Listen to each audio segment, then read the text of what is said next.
गौरी पुत्र गणेश भगवान की जय। ओम गंगणपते नमो नमः। जय श्री कृष्णा। राधे राधे। आज हम सभी लोग इसी माघ माह की श्रृंखला में माघ मास की महत्व की आगे की कथा को हम सभी लोग श्रवण करेंगे। पिछली की कथाओं को सुनने के लिए आप सभी का बहुत बहुत धन्यवाद। हम सभी लोगों ने जो माघ महत्तम की कथा श्रवण कर रहे हैं, निश्चित है हमें भगवान श्री हरि विष्णु की विशेष कृपा जरूर प्राप्त होगी। आज हम सभी लोग माघ मास के स्नान के मुख्य तीर्थ और उसके नियम को समझेंगे कि कौन कौन से माघ मास में पवित्र तीर्थ हैं, क्या नियम है, कौन सी चीज़ों का दान करना है। आज हम सभी लोग बड़े प्रसन्नचित भाव से आगे की कथा को श्रवण करेंगे। हम सभी को पता है कि माघ का महीना भगवान श्री हरि विष्णु को बहुत ही प्रिय है। साथ साथ भगवान भूत भावन अवघड़दानी भगवान शिव को भी प्रिय है। हम सभी लोग बड़े प्रसन्नचित भाव से आगे की कथा को श्रवण करते हैं। राजा महाराज दिलीप ने पूछा, मुनि आप इक्ष्वाकु वंश के गुरु और महात्मा, आपको नमस्कार। माघ स्नान में संलग्न रहने वाले पुरुषों के लिए कौन कौन से मुख्य तीर्थ हैं, इसका गुरुदेव सविस्तार आप वर्णन कीजिए, मैं उसे श्रवण करना चाहता हूँ। कृपा कर हमें इस कथा का विस्तार अवश्य सुनाइए।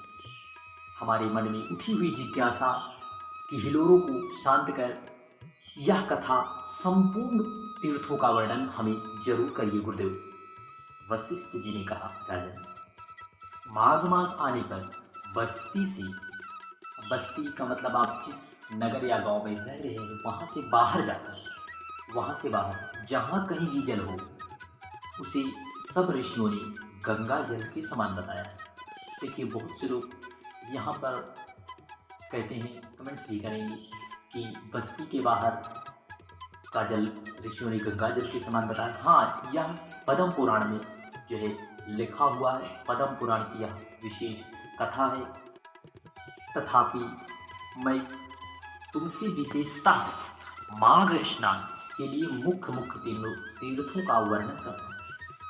पहला स्थान, सर्वप्रथम स्थान तीर्थों के राजा प्रयाग सभी तीर्थों में प्रमुख है तथा सभी तीर्थों के राजा हैं। प्रयाग बहुत विख्यात प्रख्यात तीर्थ है।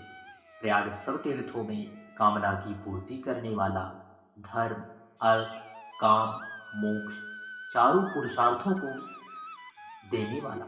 उसके सिवा नैमिषारण्य, कुरुक्षेत्र, हरिद्वार, उज्जैन, सरयू, यमुना, द्वारका, अमरावती, सरस्वती, समुद्र का संगम, गंगा सागर संगम, विभिन्न तीर्थों का गुरु वशिष्ठ जी ने वर्णन किया। काची, त्र्यंबकम तीर्थ, सप्त गोदावरी का तट, कालंजर, प्रभास, बद्रिका आश्रम, महालय, ओमकार क्षेत्र, पुरुषोत्तम क्षेत्र, जगन्नाथपुरी, गोकर्ण क्षेत्र, भृगुकर्ण, भृगतुंग, पुष्कर, तुंगभद्रा, कावेरी, कृष्णावेणी, नर्मदा, सुवर्णमुखी तथा वेगवती नदी, ये सभी माघ मास में स्नान करने के लिए प्रमुख तीर्थ है। नामक जो तीर्थ है वह पितरों के लिए तृप्तिदायक है, हितकर है। ये भूमि पर विराजमान पवित्र तीर्थ है जिनका मैंने तुमसे वर्णन किया। राजन, अब मानस तीर्थ बतलाता हूँ, सुनो। स्नान करने से मनुष्य परम गति को प्राप्त होता है।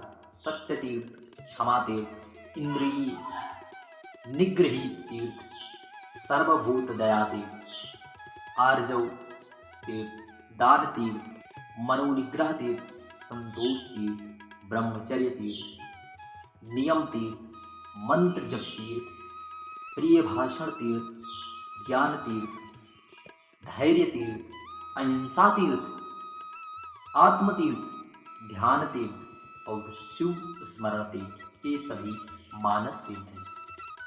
मन की शुद्धि सब तीर्थों से उत्तम तीर्थ है। शरीर से जल में डुबकी लगा लेना ही स्नान नहीं कहलाता। जिसके मन और इंद्रियों के संयम में स्नान हो किया है, वास्तव में उसी का स्नान सफल है, क्योंकि वह पवित्र एवं स्नेह युक्त चित्त वाला माना गया है। जो लोभी, चुगलखोर, क्रूर, दंभी और विषय लोलुप हैं, वह संपूर्ण तीर्थों में स्नान करके ही पापी और मलिन ही बना रहता है। केवल शरीर की मैल छुड़ाने से मनुष्य निर्मल नहीं है। उसकी मैल धुलने पर ही, मन की मैल धुलने पर ही वह अत्यंत निर्मल हो जाता है। जलचर जीव में जन्म लेते हैं, उसी में मर जाते हैं, किंतु इससे वे स्वर्ग में मिलता है, क्योंकि उनकी मन की मैल नहीं धुलती है। विषयों में जो अत्यंत आसक्ति होते हैं, उसी को मानसिक मल कहते हैं। विषयों की ओर से वैराग्य हो जाना ही मन की निर्मलता। दान, यज्ञ, तप, बाहर भीतर की शुद्धि और शास्त्र ज्ञान भी तीर्थ है। यदि अंतःकरण का भाव निर्मल हो तो सब के सब तीर्थ ही हैं। इंद्रिय समुदाय को काबू में कर लिया जाए, वह मनुष्य जहाँ जहाँ निवास करता, वहीं वहीं उसके लिए कुरुक्षेत्र, नैमिषारण्य, पुष्कर आदि सभी तीर्थ प्रस्तुत हैं। जो ज्ञान से, पवित्र ज्ञान रूपी जल से परिपूर्ण है, राग द्वेष मलिन रूपी मल को धो देने वाला, ऐसे मानस तीर्थ में जो स्नान करता है, वह परम गति को प्राप्त होता है। राजन, यह मैंने तुमसे मानस तीर्थ का शुभ लक्षण बतलाया है। अब भूतल के तीर्थों की भी पवित्रता का कार्य सुनो। जैसे शरीर के कुछ भाग परम पवित्र माने गए हैं, उसी प्रकार पृथ्वी के भी कुछ अत्यंत पुण्यमय माने जाते हैं। भूमि के अद्भुत प्रभाव, जल की शक्ति और मुनियों के अनुग्रह पूर्वक निवास से तीर्थों को पवित्र बताया गया। इसलिए भौम और मानस सभी तीर्थों में जो नित्य स्नान करता है, वह परम गति को प्राप्त होता है। प्रतुर दक्षिणा वाले अग्निष्ट होम आदि यज्ञ से यजन करके भी मनुष्य उस फल को नहीं पाता जो उसे तीर्थों में जाने से स्वतः प्राप्त हो जाता है। जिनके दोनों हाथ, दोनों पैर और मन भली भांति काबू में है, तथा जो विद्या, तप और कीर्ति से संपन्न हो, वह तीर्थ के फल का भागी होता है। जो प्रतिग्रह से निवृत्त, जिस किसी वस्तु से भी संतुष्ट रहने वाला, अहंकार से मुक्त हो, वह तीर्थों के फल का भागी है। श्रद्धा पूर्वक एकाग्रचित हो, तीर्थों की यात्रा करने वाला धीर पुरुष कृतज्ञ हो भी शुद्ध हो जाता है। फिर जो शुद्ध कर्म करता है, उसी की तो बात ही क्या है।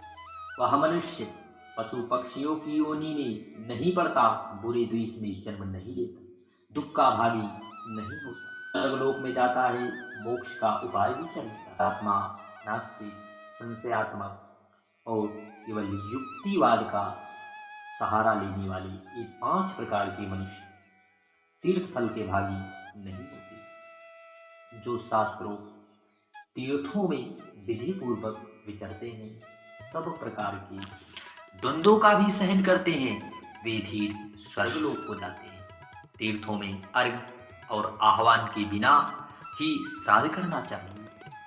वह श्राद्ध के योग काल हो या ना हो, तीर्थ में बिना विलंब किए श्राद्ध और तर्पण करना उचित है। उसमें विघ्न नहीं डालना चाहिए। अन्य कार्य के प्रसंग से भी तीर्थ में पहुंच जाने पर स्नान अवश्य करना चाहिए। ऐसा करने से तीर्थ यात्रा का नहीं, परंतु तीर्थ स्नान का फल अवश्य प्राप्त होता है। में नहाने से पापी मनुष्यों के पाप की शांति होती है। का हृदय शुद्ध है, उन मनुष्यों को भी तीर्थ शास्त्रों फल प्रदान करने वाला होता है।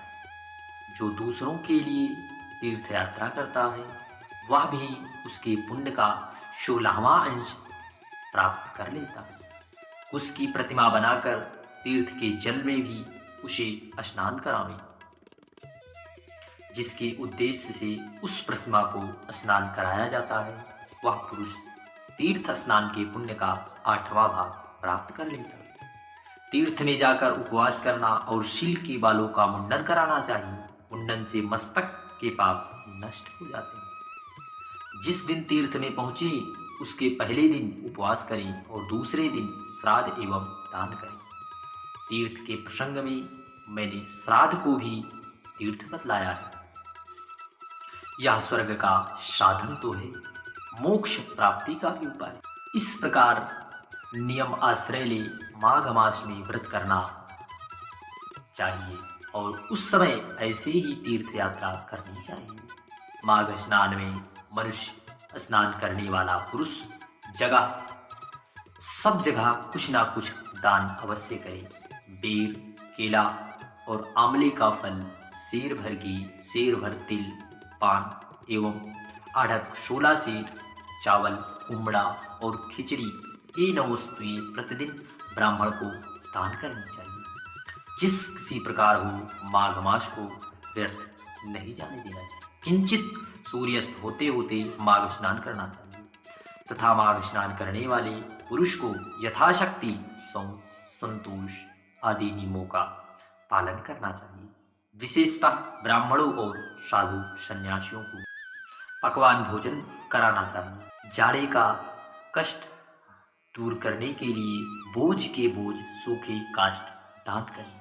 रुई भरा अंग, शैया, गद्दा, यज्ञोपवीत, लाल वस्त्र, रुईदार रजाई, जायफल, लरौंग, बहुत से पान, विचित्र विचित्र कंबल, हवा से बचने वाले गृह, मुलायम जूते और सुगंधित उबटन दान करें। माघ स्नान पूर्वक घी, कंबल, पूजन सामग्री, काला अगर, धूप, मोटी बत्ती वाली दीप और भांति भांति के नैवेद्य से माघ स्नान जनित फल प्राप्ति के लिए भगवान माधव की पूजा करें। माघ मास में डुबकी लगाने से समस्त दोष नष्ट हो जाते हैं और अनेकों जन्मों के उपार्जित संपूर्ण महापाप तत्काल विलीन हो जाते हैं।